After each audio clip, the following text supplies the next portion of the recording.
And if I consider the way I lived before I got cancer with my 25 cigarettes a day, I know, yes, awful. And rather strange food, and occasionally, well, I work in journalism and radio, and after work we went to the bar and we had a whiskey or two. And my poor body had to deal with that. Predno sem dobila raka, sem kadila 25 cigaret na dan, jedla nenavadno hrano, čudno hrano, in ker sem delala v medijih, na radiju, smo včasih šli po službi v bar in smo zaužili tudi nekaj alkohola. Grozne stvari sem svojemu telesu delala. Plus the stress, of course, and everything else. So it's a miracle that we are not all in bed terribly sick.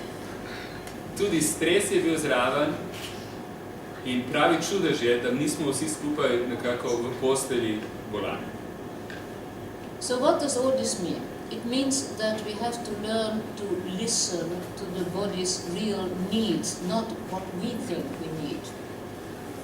Pomeni, da moramo naučiti se prisluhniti telesu in njegovim potrebam, ne tistemu, kar mi mislimo, da telo potrebuje.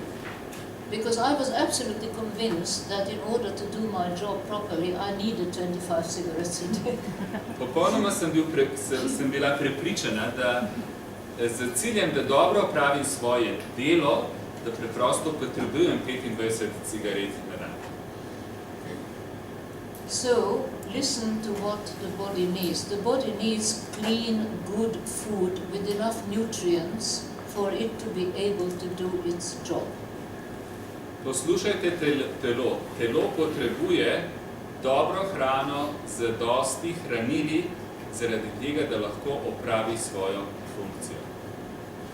Which I'm afraid means organic food. In bojim se, da to pomeni, da potrebuje ekološko hrano.